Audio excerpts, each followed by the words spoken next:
So, konting recap lang, no? Sino po sa inyo yung nandito last week or kahit nung first week ng October, no? So, kung aware po kayo, no? Ang topic po na pinag-uusapan po natin is all about grace. O yun, very good. So, salamat. May premyo po yung ano. So, joke lang. So, yun. So, biyaya, no? Ano nga ba yung biyaya? Last week, kinlarify ni Pastor Jello, no? Yung grace daw or yung biyaya daw is, ang meaning niya, hindi ko lang nalagay. Sabi doon, it's an undeserved favor or merit. So, take note nyo po yung word na undeserved. Ano ba yung undeserved, no? Sabihin, hindi karapat-dapat, no? Parang, hindi mo, kumbaga kung tatagulo, hindi tayo deserve dun sa bagay na yun. And ano ba yung meaning ng grace, no? Ito po yung ginawa ng Panginoong Hesus sa krus or yung message ng gospel na tayo po ay pinatawad mula dun sa hatol ng ating Diyos. So yung wrath ni Lord, yung God's wrath, yung galit at puot ng Diyos, ang Panginoong Hesus po yung sumalo doon sa krus ng Kalbaryo. At ito yung tinatawag natin na grace. So first week, sinare ni Pastor, no? Sabi doon, all about grace. Yung text is Ephesians chapter 2, yung buong kabuuan ng context ng ng chapter 2. Pero makikita natin, no? Sa verse 8 to 9, nilinaw doon ni Paul sa mga taga-Ephesians. Sabi niya, sa biyaya lamang tayo ay naligtas at ito'y sa pamamagitan ng pananampalataya. Bakit po, no? Yes, binigay ni Lord yung biyaya niya, yung buhay na walang hanggan. Pero ito po ay para sa, take note, mananampalataya lang. Ngayon, tingnan mo nga sabi mo, nananampalataya ka talaga. So, bakit? Kasi hindi po, sabi nga nung Ephesians, di ba? Hindi to sa pamamagitan ng mga gawa natin or good works or paramihan ng mga achievements natin kay Lord. Kaya sabi doon, wala tayong mapagmamalaki. Kaya sa langit, no, hindi po tayo doon, magpapayabangan. Ito yung nagawa ko nung nabubuhay pa ako, di ba? Hindi po ganun. Lahat po ay biyaya lamang ng Panginoon. And then last week, sinare ni Pastor Jello, di ba? Yung, sabi doon, yung overflowing grace. So yung nag-uumapaw na biyaya ng Diyos. At ito po yung napakalawak, napakalalim, na sobrang, para siyang hiwaga eh. And sabi nga, na-caught up dito si Apostol Paul. Kaya sinare niya sa 1 Timothy, sinare niya yung experience niya, di ba? Kung ano siya dati, kung sino siya ngayong nakakilala siya kay Lord, at ano yung naging buhay niya. Sabi nga, he is an apostle of grace. And hindi lang po yun, no? He is an apostle of chains. Talagang dinedicate niya yung buhay niya para sa Panginoong Hesus, para sa pangangaral ng Word of God, to the point na ang cause po ng kamatayan niya ay death dahil sa pangangaral ng Word of God. Imagine niyo po, no, dating persecutor, dating pumapatay ng mga Kristiyano, nagbabahay-bahay. No, tinawag siya ni Lord para mag-apostol. So, yun. And alam niyo po, grace po sa atin ni Lord yun, no, na sa Pilipinas, hindi sobrang higpit sa atin. Kung papanoorin niyo po yung CBN News, yung nangyayari ngayon sa Nigeria, sa ibang mga Arab countries, though alam naman natin na dumadami rin yung mga mananampalataya sa lugar po na yun, no? Sa Africa. Alam niyo po, nakakalungkot, no? Talagang pinapatay, baril, yung mga Kristiyano. So hindi lang siya pinapakita sa mainstream news. Bakit? Kasi alam naman natin, di ba, pag mainstream, parang kontrolado. So yun. And makikita natin, paano kaya kung sa atin nangyari yun, di ba? Talaga bang hindi po ako Kristiyano. Ano lang po yun, kamukha ko lang po yun. Di ba? Ganun eh. So yun eh. Pero ang pag-uusapan po natin ngayon is all about grace din po. And sabi nga po dyan sa title, sabi dyan, no? Pwede po pa next. Sabi dyan, no? Condemned in sin, grace through Christ. So ulitin ko, no? Condemned in sin, grace through Christ. So ano ba yung condemnation? No? Pag sinabing condemnation, ito po is nahatulan ka. Or sa law, no? Pag pumunta ka sa law or sa batas, yung term na acquitted. So ano ba acquitted? Parang yung guilty ka doon sa kasalanan na yun. So condemned in sin, pero sa pamamagitan ni Kristo, nakamit po natin yung biyaya ng Diyos. So kung may Bible po kayo, buksan niyo po yung Roma chapter 5 verse 1 to 11. And dito po, iikot yung topic po natin. No? So, Roma chapter 5, verse 1 to 11. So, basahin ko na lang po. Sabi po dito, Roma chapter 5, 1 to 11, ang bunga ng pagpapawalang sala. Yamang napawalang sala na tayo dahil sa pananalig sa ating Panginoong Hesukristo, sa pamamagitan niya ay mayroon na tayong kapanatagan, or sa ibang salin po niyan, peace. Sa pamamagitan niya ay mayroon na tayong kapanatagan sa harapan ng Diyos. Sa pamamagitan nga niya ay tinatamasa natin ang kagandahang loob ng Diyos. At lubos tayong nagagalak sa ating pag-asa na makasama sa kanyang kaluwalhatian. Bukod dito, nagagalak din tayo sa ating mga pagbabata or long suffering sapagkat alam nating ito ay nagbubunga ng pagtsatsaga. At ang pagtsatsaga ay nagbubunga ng katatagan at ang katatagan ay nagbubunga ng pag-asa. 5, hindi tayo nabibigo ng ating pag-asa sapagkat ang pag-ibig ng Diyos ay binuhos sa ating mga puso sa pamamagitan ng Espiritu na pinagkaloob sa atin. 6, sapagkat noong tayo mahihina pa, namatay si Kristo sa takdang panahon para sa mga makasalanan. Mahirap mangyaring ialay nino man ang kanyang buhay, alang-alang sa isang taong matuwid, bagamat maaring may mga hasna gumawa nito, alang-alang sa mabuting tao. 8, ngunit pinadama ng Diyos ang kanyang pag-ibig sa atin nang mamatay si Kristo para sa atin noong tayo ay makasalanan pa. So imagine niyo po yun, makasalanan pa tayo, namatay si Kristo. And then verse 9, at ngayong napawalang sala na tayo sa pamamagitan ng kanyang dugo, lalong tsak na maliligtas tayo sa poot ng Diyos sa pamamagitan niya. So take note po yung poot and mamaya pag-usapan natin yan. And then 10, dati tayo yung mga kaaway ng Diyos, ngunit ngayon tinanggap na niya tayong mga kaibigan, alang-alang sa pagkamatay ng kanyang anak. Kaya tsak ang pagkaligtas natin sa pamamagitan ng pagiging buhay ni Kristo. Hindi lamang ito, nagagalak tayo at nagpupuri sa Diyos sa pamamagitan ng ating Panginoong Hesukristo sapagkat dahil sa Kanya ay tinanggap tayo ng Diyos na mga kaibigan niya. So kung babasahin niyo po ito, sobrang ganda po ng context. Para siyang story na dati magkaaway tayo, tapos ngayon may namagitan. Tapos, after may namagitan, nagkaayos. So, parang gano'n, no? Pero ang tinutukoy po dito, yung galit at poot ng Diyos. Pero bago tayo pumunta sa mga main points natin, tignan muna natin, ano ba yung background ng Book of Romans? Pwede po pa next. So, Book of Romans. So, sino sumulat ng Book of Romans?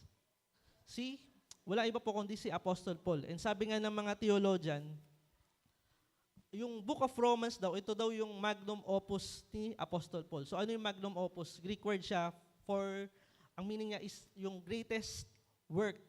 Or kung may kaibigan kang fine arts or nagpe-painting, greatest artwork. So yun. So ito yung magnum opus ni Apostle Paul sa lahat ng mga sinulat niya. Yung Romans lang yung kakaiba. Bakit? Kasi dito po dinetalye ni Paul, sabi nga dito, ayun, in-explain niya systematically, tsaka detailed. Ang alin? Yung righteousness and yung grace of God. So ano ba yung righteousness? Yung katuwiran ng Diyos, yung kabanalan niya. Sino ba yung Diyos? Di ba siya yung lumikha sa atin? And ano yung karakter niya? Siya ay banal, siya ay matuwid, siya ay righteous. And dito in-explain niya rin yung biyaya na natanggap natin sa pamamagitan ni Jesus Christ. Kaya yung famous verse nga, 'di ba, na sinashare natin sa mga baguhan or na-share din sa atin, 'di ba, yung Romans 6:23, 'di ba? Sapagkat ang kabayaran ng kasalanan ay kamatayan. Ngunit ang libreng kaloob ng Diyos ay buhay na walang hanggan kay Kristo Jesus na ating Panginoon. So, imagine niyo po from eternal death, nagkaroon tayo ng pagkakataon na maligtas sa pamamagitan po ng ating Panginoong Jesus. And dito rin nilinaw ni Paul sa Book of Romans yung word na justification. Ano ba yung justification? Yung pagpapawalang sala sa atin ng Diyos sa pamamagitan ni Jesus Christ. So yun. So kaya kung titingnan natin, every time nahaharap tayo sa Diyos, imbis na yung galit at poot yung mararanasan natin dahil sa kasalanan, ang natamasa po natin ay yung justification. So, naging matuwid tayo sa harapan ng Diyos. From pagiging marumi, pagiging makasalanan, at nakamtan po natin yon, sabi nga, kinakanta natin kanina, sa biyaya mo lamang. Amen po ba? So, yun. So, kung babasahin nyo yung chapter 1 to 5, dito lang tayo magfo-focus kasi medyo mahaba yung Romans eh. Dito in-explain ni Paul sa chapter 1 to 5, yung God's wrath, or ano ba sa Tagalog yung wrath, yung kanyang galit at puot. And imagine niyo po yun, no? Sinabi rin ng Bible na yung Diyos nagpipigil lang siya na ibuhos sa atin yung galit at puot niya. Bakit? Kasi nasa time po tayo ng grace. So yun. And sinabi rin dito yung word na condemnation, yung topic nga natin, and justification. So ano ba yung condemnation? Lahat tayo ay hinatulan.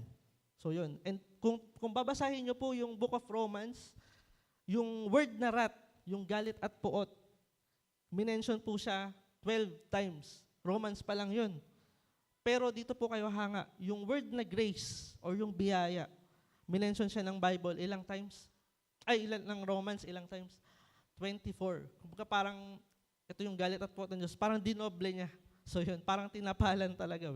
And ito po yung nakaka-amaze. So, ano ba yung, bakit po ba subject tayo sa galit at puot ng Diyos? So, simple lang po, pwede po pa next.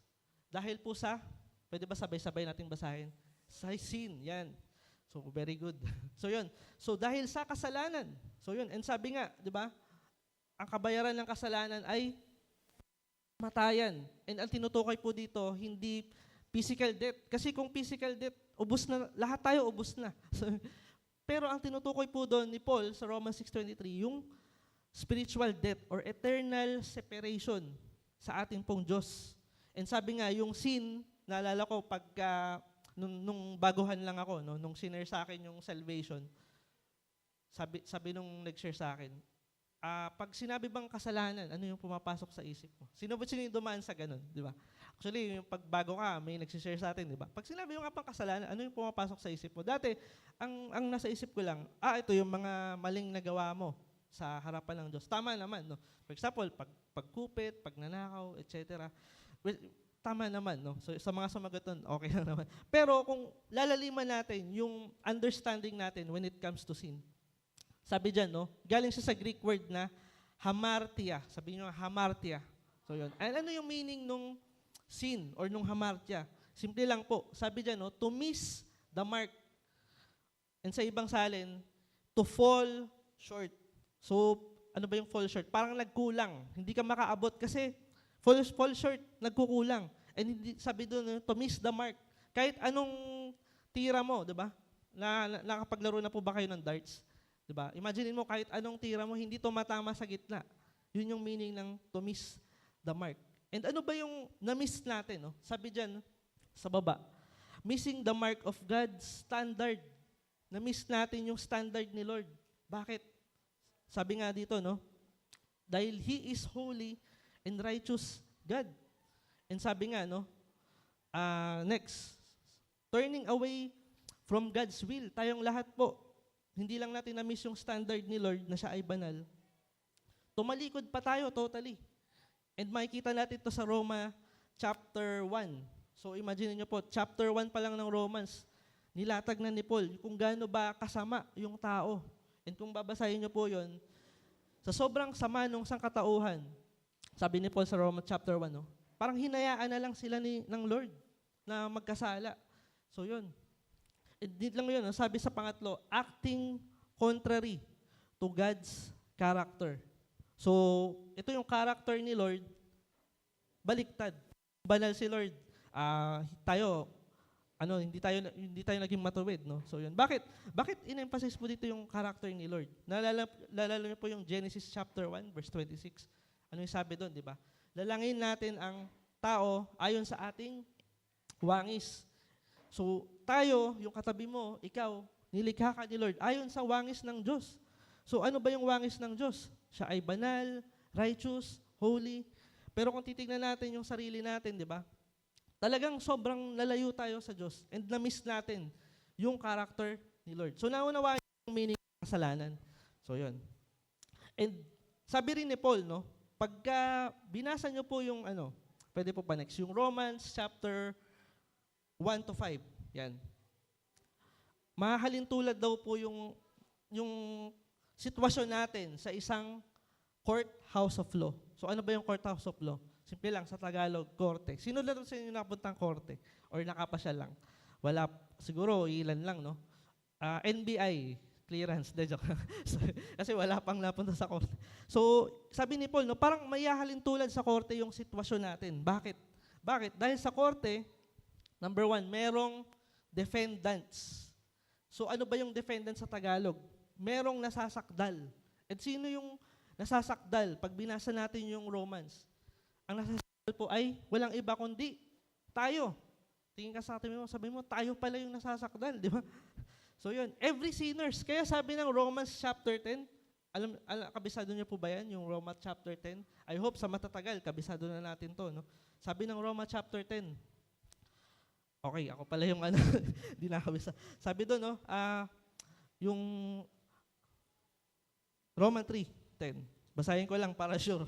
Sabi dito, walang matuwid, wala kahit isa. So imagine niyo po yun, no? Hinatulan tayo ng Diyos and walang matuwid. Kahit sino man sa sanlibutan. And ano po yung charge? And sa korte, merong charge. Ano yung charge? May kaso. So may kaso pala tayo, no? Kahit wala kang kaso, may kaso ka. Pero spiritual, di ba? So yun. And ano yung kaso natin? Simple lang po. Treason against God. And ano yung sabi ng Roma 3:23? Sabi doon, di ba? Sapagkat ang lahat ay nagkasala at walang sinumang karapat-dapat sa paningin ng Diyos. So lahat tayo, mayroon tayong kaso sa harapan ni Lord. And sabi nga ng Roma 6:23, ang kabayaran ng kasalanan ay kamatayan. By the way, pag ang topic po natin, grace, talagang ang kaakibat po nun, yung salvation. So yun. And ano yung meron sa korte? Simple lang, merong jury. Ano ba yung jury? Merong hurado. Di ba? And kung titignan natin, sa courthouse of law ni God, sino ba yung hurado paghaharap tayo sa korte? Simple lang po, sabi dyan sa una, the law of God. So yung batas mismo ni Lord. Sabi nga ng Roma 2, chapter 12, sabi dito, no, sila ay nagkakasala at hahatulan batay sa kautusan. So, lahat daw tayo nagkasala and hahatulan tayo sa kautusan ni Lord. Or, simple lang, sa Bible. Naalala ko yung sabi ng prof namin, no? Minsan daw hindi naman, ewan ko kung paano take nyo dito, no? Pero minsan daw, mas okay pa na hindi mo na lang alam yung ibang bagay. Bakit? Kasi pag humarap ka sa Diyos, at alam mo yung bagay na yon at hindi mo ginagawa, hahatulan ka ni Lord sa bagay na yun. Kaya minsan, parang thank God din kasi may mga certain verses na hindi pinapaano sa atin si Lord, di ba? So yun. Pero, sabi dyan sa pangalawa, sino pa yung hurado natin? The deeds of man. Yung mga naginawa natin mula pagkabata. Ito po yung magiging hurado natin. No? So imaginein mo, nasa trono ka ni Lord and tatayo ka sa harapan niya. At ipapakita ni Lord sa'yo yung listahan ng mga kasalanan mo, ng mga ginawa mo. No? Ano kaya yung ma-feel natin, di ba? Matutuwa ba tayo? Or, ay Lord, di ko ginawa yan. Hindi. Naka-record dito, di ba? And si Lord, alam niya. Sabi nga, pati yung hibla ng buhok natin, alam niya eh. Kasalanan pa kaya? So yun. And sabi ng Roma 2:6, sapagkat igagawad niya sa lahat ng tao ang naaayon sa kanilang mga ginawa. So yun, so lahat ng ginawa natin dito sa lupa, haharapin po na, pag pananagutan natin kay Lord. And sabi nga, merong dalawang throne of judgment si Lord. Number 1, yung Bema seat. So ano yung Bema seat? Ito po yung trono or yung judgment para sa mga totoong nanampalataya. So yun. So dito, pananagutan natin lahat ng mga ginawa natin para kay Lord. And meron tayong reward. May reward na kaakibat. Ngayon, meron pang isang throne of judgment. And ano yun? Yung white throne of judgment. And dito po, haharap yung mga hindi nakakilala kay Lord, yung mga unrighteous, yung mga makasalanan. And kasama po tayo kung hindi natin seseryosohin yung pananampalataya natin. And sabi nga ng Roma 2:6, di ba? Yung kung ano yung mga ginawa natin, pananagutan natin. And then ano pa yung meron sa korte, no? Sabi dyan, merong sentensya. The sentence and verdict. So ano ba yung meaning ng sentensya or verdict? Sa Tagalog, hatol. And ano ba yung hatol na igagawad sa atin ni Lord? Simple lang po. Yung kanyang galit at puot. So imagine niyo po yun, no? Sabi sa Roma, chapter 2, verse 5, basahin ko lang. Totoo ba na si Lord ay all-loving, pero all-wrath din? Totoo po. Sabi ng Roma, chapter 2, verse 5, ngunit, dahil matigas ang inyong ulo, at ayaw mong magsisi, lalo mong pinapabigat ang parusang igagawad sa iyo sa araw na yaon, yung na-mention ko po kanina, kung kailan ihahayag ang puot at makatarungang paghatol ng Diyos. So imagine niyo po yun, no? Sabi nga, yung matigas, dahil matigas ang ulo mo, ayaw mong magsisi. Parang pinapabigat mo daw po yung kaparusahang tatanggapin. So imagine niyo po yun. And then Revelations 21 verse 8, ano po yung sabi dyan, no? Dito nilinaw ni Lord kay John kung ano ba yung image ng impyerno or nung galit at puot ng Diyos. Sabi dito ng Pahayag 21:8, subalit para naman sa mga duwag, mga taksil, mga gumagawa ng kasuklam-suklam na bagay, mga mamamatay tao, mga makikiapid, mga mangkukulam, mga sumasamba sa Diyos-Diyosan at sa lahat ng sinungaling, ang magiging bahagi nila sa lawa ng nagliliyab na apoy at asupre. Ito ang pangalawang kamatayan. Kaya makikita po natin, no, hindi yung impyerno, hindi lang siya joke-joke lang. Bible po mismo yung nagpapatotoo na afterlife, merong death. And ito po ay eternal separation from God. Kaya kung tayo po ay hindi natin sineseryoso yung pananampalataya natin, talagang i-double check po natin kung talaga bang nanampalataya ako kay Lord or uma-attend lang ako, no? So yun. Pero, ito po yung nakakatuwa. Sabi dyan, no? Meron tayong, sa courthouse, sa korte, merong judge. And sino daw yung judge na tumayo sa atin sa harapan ni Lord? Simple lang po. Ito po ay si Lord, ang ating Panginoong Jesus.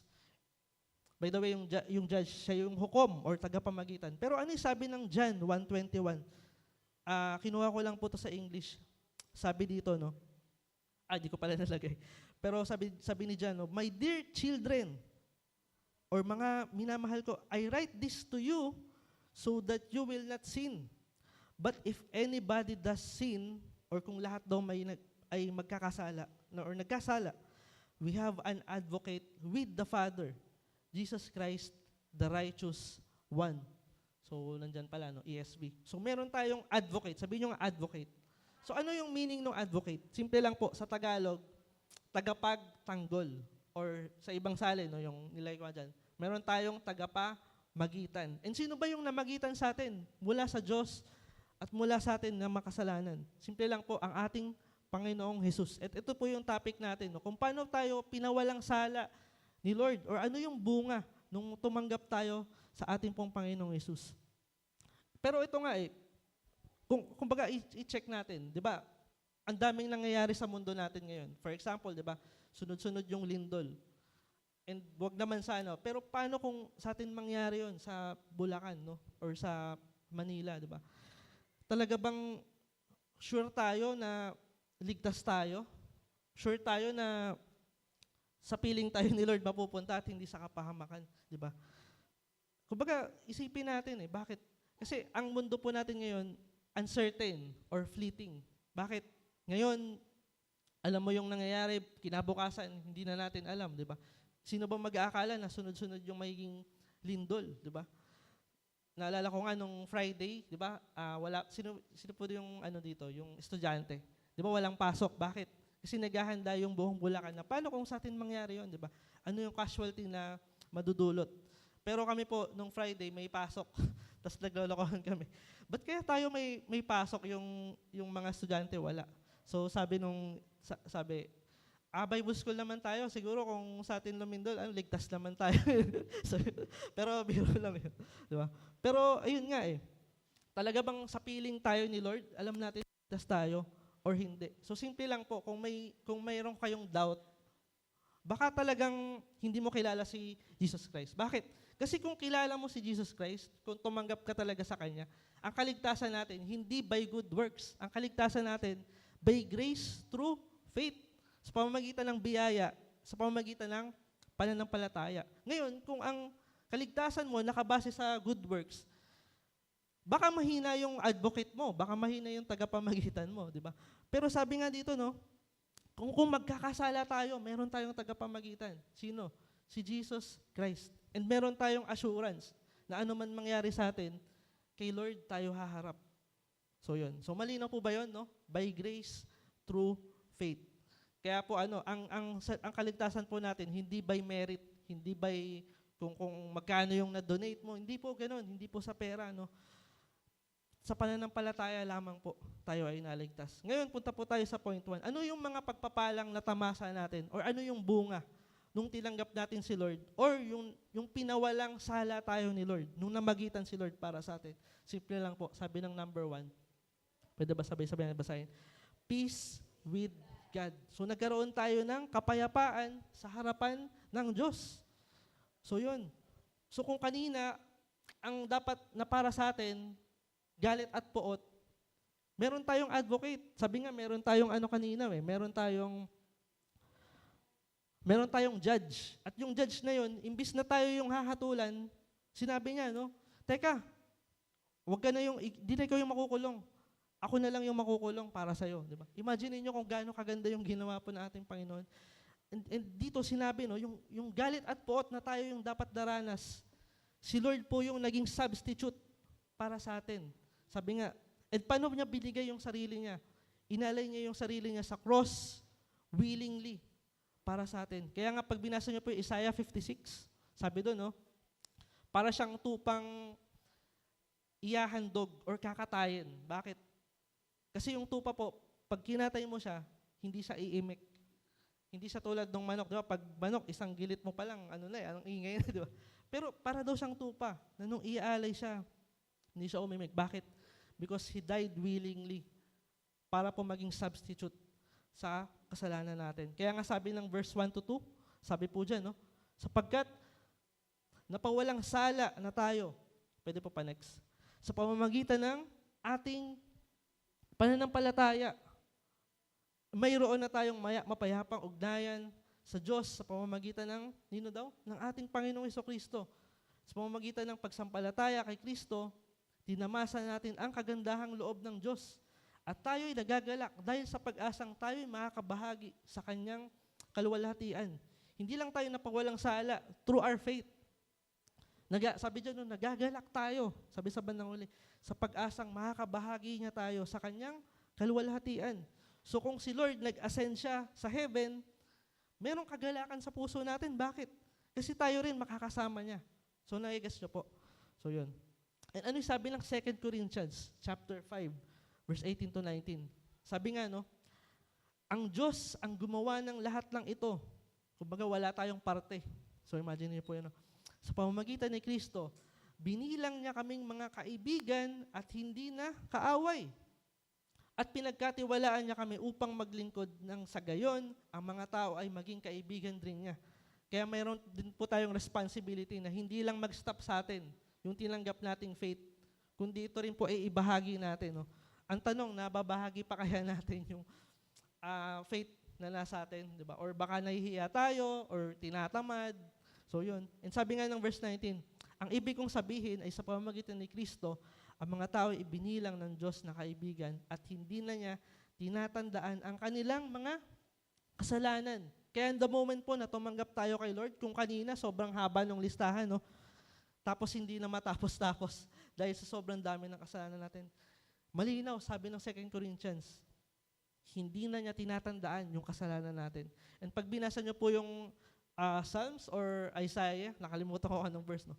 Yung kasalanan daw natin para siyang bato. tapos tinapon ni Lord sa dagat. Of course, di natin alam kung ano yung depth ng dagat, di ba? Kung paano yung bato, hindi na niya makita. Ganun niya kinalimutan yung kasalanan natin. So imagine niyo po yun, no? And sabi ng Colossus, chapter 1, verse 21 to 22. Pwede po pa next. Sabi dyan, no? Dati, yung past life natin, no? Kayo'y malayo sa Diyos at naging kaaway niya dahil sa inyong paggawa at pag-iisip ng masasama. Ngunit naging tao ang anak ng Diyos at sa pamamagitan ng kanyang pagkamatay, pinagkasundo kayo sa Diyos. Nang sa gayon ay maiharap niya kayong banal, walang kapintasan at walang dungis. So yun, naalala ko nga, no, sa Book of Isaiah din, no, sabi doon, no, para daw tayong binihisan. Yun, para tayong binihisan ng damit na puting-puti at walang bahid ng speck ng karumihan. And ang re-represent po nun, yung righteousness. Imagine niyo, no? Yung righteousness, yung holiness ni Jesus Christ, nung tinanggap po natin siya, doon po pumasok yung word na imputation. Sabi niyo, imputation. So ano yung meaning ng imputation? Yung character ni Christ, nilipat sa'yo, nilipat sa atin. Kaya every time nahaharap tayo sa Diyos, hindi na nakikita ni Lord yung karumihan natin, yung kasalanan natin, etc. Sabi nga, no, tayo ay naging banal, walang kapintasan, at walang dungis. So I hope na gigets po natin yung point na yun. No? Kaya po, ito question, no, ang Kristiyano ba ay pwede pang magpatuloy sa pagkakasala? Question, no? Sino sasagot ng oo? Sino sasagot ng hindi? O yung iba, ano sagot? So, simple lang po. Yes, magkakasala ka. Pero, kasi tao ka at nasa mundo pa tayo. No? So, pero, imposibleng magpatuloy tayo sa kasalanan. Bakit? Kasi binago na tayo ni Lord. And sabi nga nyo, tayo ay banal, walang kapintasan, at walang dungis. Kaya nga may tinatawag tayong indwelling sin, no? Yung mga sin na inaalagaan natin sa kailaliman ng puso natin. I hope na sa moment po na to, or sa prayer natin mamaya, talagang isuko natin lahat sa Panginoon. Ano pa? Number 2. Ay, may notes pala ako. Sabi dyan, no? Pwede ba sabay-sabay natin basahin? We rejoice in long suffering. Nung tinanggap natin ang Panginoong Yesus, meron tayong kagalakan sa kabila ng mga pagtitiis. Ano po yung sabi ng verse 3? Verse 3 to 5. Sabi dyan, no? Hindi lamang iyan. Ikinagagalak din natin ang mga kahirapang ating, tinitiis. Dahil alam natin ito yung magbubunga ng pagtsatsaga. At ang pagtsatsaga ay magbubunga ng mabuting pagkatao. At ang mabuting pagkatao ay nagbubunga ng pag-asa. Para siyang yung level by level, level 1, level 2, level 3. Sabi ng verse 5, at hindi tayo binibigo ng pag-asang ito, sapagkat ang pag-ibig ng Diyos ay ibinuhos na sa ating mga puso sa pamamagitan ng Espiritu Santo na pinagkaloob sa atin. So simple lang po, no? Yes, makakaranas tayo ng mga kapighatian, pag-uusig, or problema. Pero possible, andun pa rin po yung kagalakan. Pero question pala, no? Kung Kristiyano ka, possible pa rin po bang mag-rejoice or magalak sa kabila ng mga pagsubok, problema? Amen. Sabi nyo, amen yan. Bakit? Kasi si Lord po yung nagbibigay sa atin ng kalakasan, no? And sabi nga, pag binalikan natin yung verse, sabi doon, okay, nagagalak tayo kahit na may mga problema, may mga pinagdadaanan tayo. Bakit? Kasi nagbubunga siya ng long suffering sa buhay natin. And sabi nga, ang bunga ng Espiritu ay Galatians 5, pag-ibig, kagalakan, payapaan, katsagaan. So take note nyo po yung word na katsagaan. Sa ibang version po nun, long suffering. So yun. Kumbaga yung pagtitiis. And sabi nga ni Paul, no, yung buhay natin dito, sobrang habang pagtitiis. Bakit? Kasi habang nasa mundo pa tayo, dyan yung mga di natin maiwasan yung problema, pagsubok, yung pagkamatay, and many more. Sabi nga ni Solomon, nung nagde-devotion ako sa mga ngaral, sabi niya, mas mabuti pa daw sa isang sanggol or sa tao na hindi na lang ipanganak. Bakit? Sabi ni Solomon, para hindi mo na niya danasin yung kahirapan at yung wickedness sa mundong ito. Ibig sabihin po nun, talagang ine-emphasize ni Solomon, sobrang wicked, sobrang masaklap, sobrang pasama ng pasama yung mundo natin. And kung, sabi niya, kung ano yung nangyayari noon, nangyayari din ngayon, walang pagbabago. Kumbaga na iiba lang yung yung setting. Pero ganun pa rin yung time nung Greek, nung Romans, nung Assyria, nung Babylon. Kung i-compare nyo sa time po natin, same pa rin. Andun yung mga idolatry, andun yung mga kasamaan, etc. No? And sabi nga dito, hindi tayo binibigo ng pag-asang ito. Pero ang tanong, sabi nyo nga po, kayang mag-withstand ng isang Kristiyano sa kabila ng mga problema pagsubok. Alam nyo po, pwede pa flash ng verse 5. Sabi dyan, no, hindi tayo binibigo ng pag-asang ito sapagkat pag-ibig ng Diyos binuhos na sa ating mga puso sa pamamagitan ng Holy Spirit na pinagkaloob sa atin. Ang tanong, meron ba tayong Holy Spirit sa buhay natin? And ito po ang reality.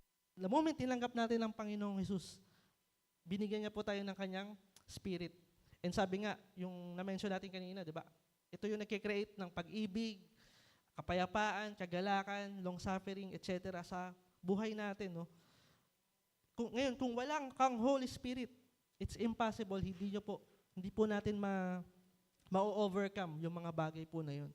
Sabi nga ng prof namin, kung babasahin nyo yung Bible at wala kayong Holy Spirit, wala kayong regeneration, hindi mo talaga maintindihan. Or ito pang masaklap, baka hindi ka talaga nagbabasa ng Bible. So baka tinatamad ka talaga. Pero kung may Holy Spirit, siya yung nagbibigay ng kaunawaan sa atin eh. The same sa mga pagsubok, problema. Yung Holy Spirit yung tumutulong sa atin at nagbibigay ng kaunawaan. Kaya nga sabi ni Paul, no, sa Philippians 4, chapter 4, pwede pa next. Sabi dyan, no, magalak kayong lagi sa Panginoon. Inuulit ko, magalak kayo. So ito po yung sulat ni Paul sa Philippians. Pero kung aaralan niyo po yung context nito, ito po ay yung Philippians, Book of Philippians, part siya ng prison epistle. So ano yung prison epistle? Habang nakakulong si Pablo sa Rome, dahil sa pangangaral niya ng Word of God. By the way, iba po yung kulong ngayon sa kulong dati. No? Yung kulong ngayon, nasa rehas lang eh. Pero yung kulong dati, parang nakaposas yung kamay mo, tsaka yung paa mo, so hindi ka talaga makakagalaw. Or mahirap gumalaw. Pero ano yung sabi ni Paul habang sinusulat niya yung Philippians? Mga taga-Filipos, magalak kayong lagi sa Panginoon. Inuulit ko, magalak kayo. Imagine niyo, nasa kulungan. Sinulat niya sa Philippians. At hindi lang po yun, yung Philippians, pag inaral niyo po yan, sila po yung church na sobrang dumanas ng matinding paghihirap. Pero minention sila ni Paul sa Book of Corinthians. Kaya ano yung sabi ng Book of Corinto? Sa Corinto, 2 Corinto, chapter 8, verse 1 to 3. Pwede po pa next. Sabi dyan, mga kapatid, nais naming malaman ninyo ang ipinakitang kagandahang loob ng Diyos sa mga iglesia sa Macedonia. Yung iglesia sa Macedonia, ito po yung Filipos. Ano yung sabi niya? Dumanas sila ng matinding kahirapan at ito'y isang mahigpit na pagsubok sa kanila. Of course, siyempre, sobrang higpit na pagsubok na. No? Ngunit, sa kabila ng kanilang paghihikahos, ano daw? Masayang-masaya pa rin sila at bukas ang palad sa pagbibigay. Sila'y kusang loob na nagbigay, hindi lamang sa abot ng kanilang kaya, kundi higit pa. So imagine niyo po, no? Ito po ay hindi dahil sa kanila lamang. Ito po ay dahil sa Holy Spirit na kumikilos po sa buhay natin. And kung i-compare nyo nga po, no, ito pinakalungkot yung tiga-Corinto, sila yung mga may kakayanan, sila yung mga mas may kaya, mayaman. Bakit? Kasi ang Corinth po ay port city. Pero sila pa yung hindi tumutulong sa mga kapatiran nila. At ito yung nakakatuwa, no? Kung sino pa yung sobrang dumanas ng kahirapan, sila pa yung tumulong sa Corinth, imbis na yung mga kapatiran nila. So imagine niyo po yun, no? Kaya, pag binasa niyo po yung Corinto, sobrang kinorek ni Paul yung mga tiga-Corinto. Then point number 3, sabi dyan, no? We are justified. Ay, di pala, may Santiago pa pala. Sabi ng Santiago chapter 1, verse 2 to 4, no? Mga kapatid, magalak kayo Same message ni Paul. Sabi niya sa tiyang, magalala kayo kapag kayo dumaranas ng iba't ibang uri ng pagsubok. Dapat ninyong malaman na magiging matatag ang inyong pananampalataya sa pamamagitan ng pagsubok. At dapat din kayong magpakatatag hanggang wakas upang kayo'y maging ganap at walang pagkukulang. Alam niyo po yung joy, napakahalaga po sa puso natin. Iba kasi yung yung natatawa ka or masaya ka sa joy. Bakit? Kasi kung manood ka ng comedy show, tawa ka ng tawa, di ba? Pero ang joy po, ang kagalakan, despite may mga problema, mabibigat na sitwasyon, kaya nating maging masaya dahil na kay Lord tayo. And then point number 3, nung tinanggap natin si Lord, napawalang sala tayo, and we are justified by His blood. So kaya kung titignan po natin, di ba sa panahon po natin ngayon, sobrang precious ng dugo. Tama po ba? Sino po sa inyo nakapag-donate na? Okay, yun, 2. Salamat po sa 2 nag-donate. May po kayo mamaya. Joke. So, magdo-donate po ulit kayo mamaya. Joke. So yun, sobrang precious ng dugo sa panahon natin, di ba? Pero, kung titingnan natin, yung dugo mismo ni Lord, ang inalay niya para sa ikaliligtas natin. Kaya sabi ng verse 6-9, noong tayo'y mahihina pa, namatay si Kristo sa takdang panahon para sa, mga makasalanan para sa atin. Mahirap mangyaring ialay ni Hinuman ang kanyang buhay alang-alang sa isang taong matuwid. Kahit na maaring may mga has na gumawa nito, alang-alang sa isang taong mabuti. 8-9, verse 8-9 sabi dyan, ngunit pinatunayan ng Diyos ang kanyang pag-ibig sa atin nang mamatay si Kristo para sa atin noong tayo'y makasalanan pa. Yamang sa pamamagitan ng kanyang dugo, tayo ngayon ay napawalang sala. Lalong tsak na maliligtas tayo sa poot ng Diyos. So imagine niyo po yun, yung poot ng Diyos, dinescribe kanina, yung kapahamakan, by the way, yung hell, God created hell para sa mga fallen angel na sumuway or nag-rebel against Him. Pero hindi lang po yun, hell was created also sa mga taong talagang nireject nila si Lord at namuhay sa masama. And sabi nga dito, tayong mga nanampalataya, sabi ng verse 9 sa bandang huli, lalong tsak na maliligtas tayo sa poot ng Diyos. Dahil dugo mismo ni Christ, yung inalay niya. At pag binasa natin yung yung Hebreo, chapter 9, verse 12, pwede po pa next. Sa Old Testament, alam ko na-share na ang ibang preacher to dati, ano yung inaalay para maka-keep up or makaharap sa Diyos yung mga Israelita? Simple lang po, yung dugo ng mga hayop. And ito po yung inaalay sa temple para makapag-consecrate yung mga tao during that time. Para makaharap sila. And ang gumagawa lang po nun, isang tao lang. Yung mga, isang lahi lang pala. Yung mga lahi ni Levi, sila po yung mga Levita, sila po yung mga priest during that time. Sila yung gumagawa ng mga sacraments, offering sa temple. Pero may isang tao lang yung gumagawa, and annual lang, once a year, ng pag-aalay ng dugo sa templo. Siya'y papasok sa dakong kabanal-banalan. Ito po yung high priest. Kung may priest, merong high priest. At kailangan, pag pumasok siya sa, sa lugar na yon, sa dakong kabanal-banalan, kailangan mag-alay muna siya ng dugo para sa kanyang sarili. Para patawarin muna siya. Sa gayon, pagpapasok siya, makakaharap siya sa Diyos ng malinis. At walang kasalanan. After nun, by the way, pagpapasok pala siya, meron siyang belt na merong mga bell. Bakit? Bakit kaya may bell? Tapos meron siyang tali papunta dun sa palabas dun sa temple. Bakit po? Kasi pag pumasok yung high priest, nang siya po ay marumi, makasalanan, ano po mangyayari? Siya ay mamamatay. Ngayon, pag tumunog yung kalansing ng bell na yon, malalaman ng mga tao sa labas, namatay yung pinapasok natin sa loob. Kaya hihilahin po nila yon. Tapos, may papasok na naman panibago. So, ganun po kahigpit that time para lamang sa dugo, para lang makakick up sila sa Diyos. Pero sabi ng Hebreo 9:12, minsan lamang pumasok si Kristo sa dakong kabanal-banalan at ito'y sapat na. Hindi dugo ng mga kambing at guya ang kanyang inihandog, kundi ano daw? Sarili niyang dugo upang magkaroon tayo ng walang hanggang kaligtasan. So imagine niyo po yun, no? Sarili niyang dugo. At hindi lang po yun. Siya na rin po yung naging high priest. At by the way, sa temple, wala pong upuan doon.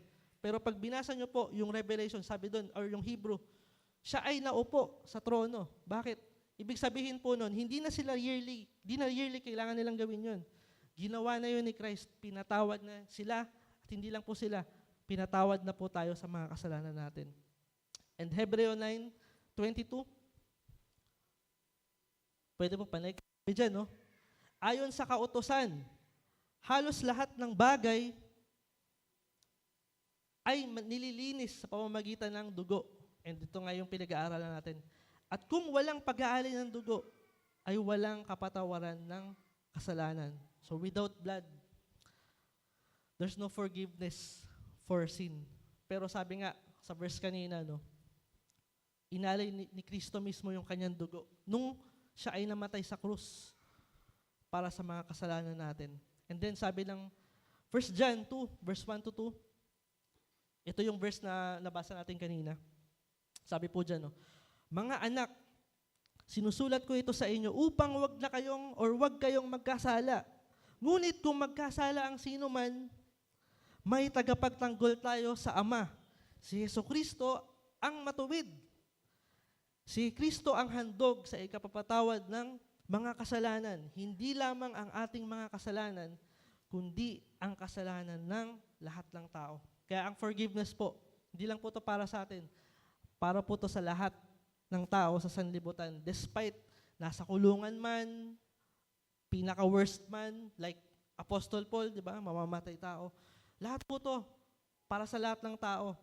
Kaya wala po tayong karapatan or kakayahang mag-judge ng ibang tao. Bakit? Kasi pag sila po'y tinawag ng Diyos, same grace yung tatanggapin nila. Same grace with us.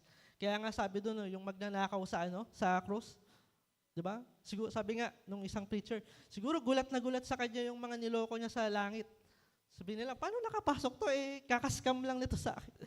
Pero ano ginawa ng magnanakaw sa krus? Di ba? Panginoon, patawarin mo po ako, alalahanin po ako ninyo pag nasa langit na kayo, pag nasa paraiso na kayo, di ba?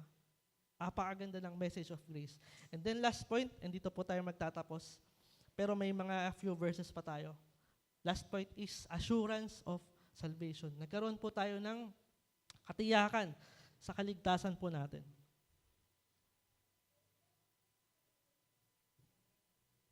So simple lang po. Assurance means katiyakan. And sabi nga, pag binasa po natin yung Roma chapter 5 verse 10-11, pwede po ba sabay-sabay basahin?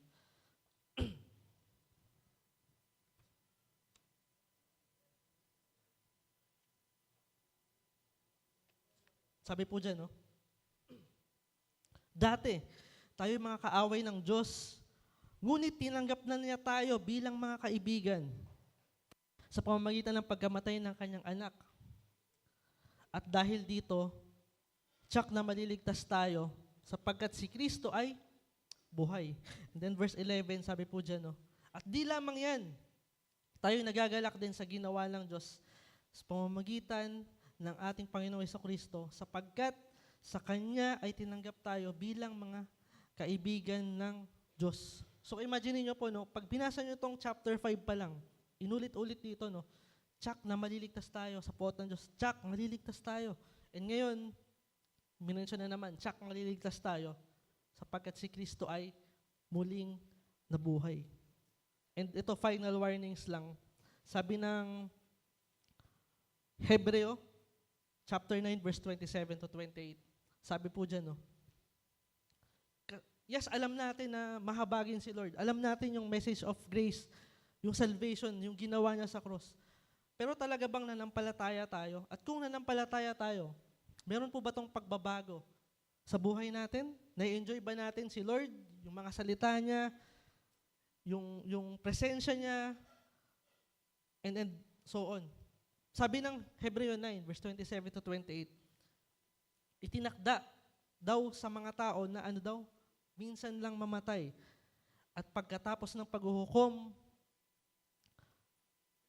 okay, medyo ano lang.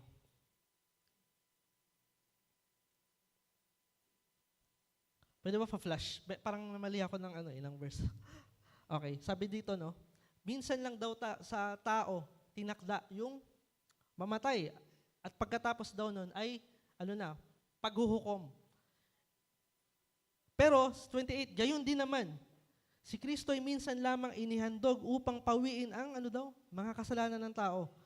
Siya'y muling darating, hindi upang muling ihandog dahil sa kasalanan, kundi upang iligtas ang mga naghihintay sa Kanya. By the way, no, ang ginawa po ni Lord ay once and for all. Kung hindi po once and for all yung ginawa niya, this year, ipapanganak siya, ipapako sa krus. Next year, ipapanganak siya, ulit-ulit, no? Pero ang ginawa nga niya, minsanan lang. Pero in-emphasize din dito, no, minsan lang daw mamatay ang isang tao. Pagkatapos nito, paghuhukom na. Ang tanong, pag humarap ba tayo sa Diyos, talaga bang ligtas po tayo, di ba?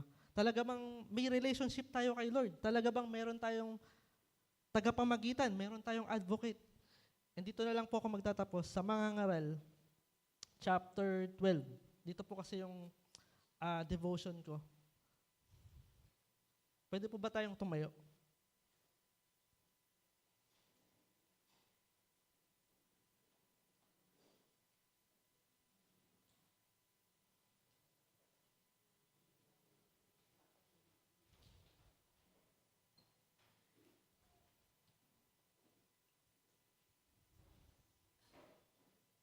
Sabi po ng Mangangaral, chapter 12, verse 5, and so on. Dito po ay na-emphasize yung buhay po ng tao na sobrang iksi lang. And ang tanong, saan natin ginugugol yung life natin? Sabi nga ng verse 5, 12 verse 5, alalahanin mo siya bago dumating ang panahong katakutan mong umakyat sa mataas na lugar. Bago dumating ang panahong hindi ka na makalakad mag-isa. Bago pumuti ang iyong buhok at lipasan ng pagnanasang sumiping sa minamahal. This one is for married couple. And sabi dito ng verse last, darating ang araw na tayo'y pupunta sa huli nating hantungan at marami ang tatangi sa lansangan. And that's the reality, no? Ang sabi nga, minsan lang mamatay ang tao, at tayo darating din tayo sa huli nating hantungan, no? Pero ang tanong, talaga bang may assurance tayo? Talaga bang nanampalataya tayo kay Christ? Verse 7, sabi ng verse 7, alalahanin mo siya bago manumbalik sa alabok ang ating katawang lupa at ang ating hininga ay magbalik sa Diyos na lahat ng may bigay nito. Napakawalang kabuluhan, lahat ay napakawalang kabuluhan, sabi ng Mangangaral. Mga kapatid, no, sa iisang buhay po natin na to, ano po ba yung pinapahalagahan natin, di ba? Minsan, mas pinapahalagahan natin yung mga bagay na makamundo, di ba? For example, yung fame or legacy, di ba? Gusto ng iba na, pag namatay ako, yung ma-build up yung sarili, makilala ako for many years. Pero ano po yung sabi ni Solomon? Walang kabuluhan lahat ng bagay. Kung ang pina-priority mo, yung legacy or yung kasikatan, sabi niya, no? Chapter 1, verse 11, after ilang years, makakalimutan ka rin ng tao. Or makakalimutan din yung mga ginawa mo. Kung ang pinapahalagahan po natin, mga material na bagay, possessions, dito sa lupa, sabi ni Solomon, sa Mangangaral, chapter 2, verse 8, sabi niya, nagkaroon ako ng pilak, nagkaroon ako ng maraming ginto. By the way, si Solomon po yung sobrang yaman na tao during his time. Pero sabi niya, no, yung mga bagay daw na yun, maluluma rin. At sabi niya, lahat ng pinagpaguran mo, ibang tao lang makikinabang. And totoo naman, di ba? Lahat ng pinagpapaguran natin dito sa lupa, hindi rin natin mapapakinabangan. Kasi iwan din natin eh. Or minsan, pinapalalan natin yung katungan, or kaalaman, or wisdom sa mundo na to. Pero ano yung sabi ng chapter 9, verse 10? Sa Sheol, wala ka nang gagawin, ni pag-iisipan man, ni pagbubuhusan ng kaalaman, o karunungan. Sabi niya, no, pag ikaw ay nasa kabilang buhay na, wala ka nang gagawin, di ka na mag-iisip, di ka na mapapagod, wala ka nang pagbubuhusan ng kaalaman at karunungan. Bakit? Kasi nasa piling na tayo ni Lord, or nasa piling tayo ng wala hanggang kamatayan. And dito na lang po ako magtapos, no? Sabi ng mga ngaral, chapter 12, verse 13 to 14, ngunit sa kabila ng lahat ng to, isa lamang ang aking masasabi, matakot ka sa Diyos at sundin mo ang kanyang utos, sapagkat ito ang buong katungkulan ng tao. Lahat ng gawin natin, hayag man o lihim, mabuti man o masama, ay ipagsusulit natin sa Panginoon. Amen po ba? And nawa, ito po yung maging life prayer natin. Lord, tulungan mo po akong matakot sa iyo. Lord, tulungan mo po ako i-dedicate yung buhay ko from now on until ako'y kunin mo or until bumalik ka na. And sabi nga, no, ito daw yung buong katungkulan natin bilang tao. And sabi nga, hayag man o lihim yung ginawa natin, nakikita po tayo ni Lord or ipagsusulit natin lahat sa Diyos. So tayo po'y manalangin. Pwede po ba bago po tayo mag-closing prayer, pwede po ba lahat po tayo mag-pray? Ano man po yung mga pinagdadaanan po natin or meron man po ditong mga sabi nga hayag or lihim na kasalanan, pwede po ba magsuko po tayo sa Panginoon? Panalangin po natin na yung Holy Spirit, yung siyang kumilos, umago sa buhay po natin. Sige po, sabay-sabay po tayong manalangin. Lord, hallelujah, Panginoon. Salamat po, Panginoon Diyos. Lord, make us holy, Panginoon, in front of you. Ano naman yung mga kasalanan, Panginoon, or mga pinagdadaanan, past mistakes, regrets, Lord Jesus. I pray, Lord God, na i-heal mo po yung bawat isa at iparanas mo po sa amin yung kapatawaran, Panginoon. Linisin mo po kami ng banal mong dugo, Panginoon, O Diyos. At ikaw po yung kumilos sa buhay po namin, Panginoon.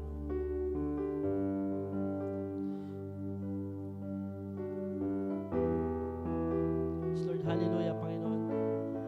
Amang banal, Diyos na makapangyarihan sa lahat. Panginoon, salamat po sa umaga pong ito. At Lord, sa moment po na to, naririnig ko po ang panalangin ng inyong mga anak. Sabi mo po sa inyong salita, sa 1 John, ipagtapat namin yung mga kasalanan namin sa inyong harapan. At kung ipagtatapat namin yung mga kasalanan namin, maaasahan po namin na kami po inyong patatawarin dahil ikaw po ay matuwid, Panginoon. Lord, sa oras po na to, we declare, we claim, Lord, yung reconciliation, yung justification, Panginoon, yung pagpapatawad sa mga kasalanan namin. Salamat po sa ginawa po ng aming Panginoong Hesus. Malinaw nga po na sinabi sa Romans na dati po kami mga kaaway ng Diyos. We were bound sa God's wrath, yung galit at pot ng Diyos. Ngunit, Lord, salamat po dahil nagkaroon po kami ng tagapamagitan. Ito po yung aming Panginoong Hesus. At Lord, sa oras po na to, patuloy ka po namin tinatanggap, pinapapasok sa aming mga puso. Lord, ikaw na nga po yung maging Panginoon ng buhay po namin, Panginoon. Sabi nga, yung word na alipin, wala kaming say sa Panginoon. Ito po yung mangyari na lahat ng utos mo, lahat ng sabihin mo, Lord, masunod po namin at magdala po sa amin sa kabanalan, sa righteousness, and holiness. Sa gayon, the moment po na kami po ay humarap or ikaw po ay bumalik, Panginoon, Lord, madatnan mo po na kami po ay tapat, Panginoon. Sa oras po na ito, alam yung mga pinagdadaanan na aming mga kapatiran, Lord, alam na po yung laman ng puso po namin. Lord, we ask for restoration, we ask for healing, Panginoon, at patuloy mo po yung kapayapaan. Sabi nga, yung kapayapaan na hindi kayang ibigay ng mundo na to, ito po yung ipaparanas mo sa amin, yung divine peace. Lord, we claim it. Salamat po, at patuloy, Lord, na ito nga po aming sama-samang panalangin, puri, pasasalamat sa pangalan mo na Panginoon Jesus. At ang lahat po yung magsabi ng Amen. So, God bless po.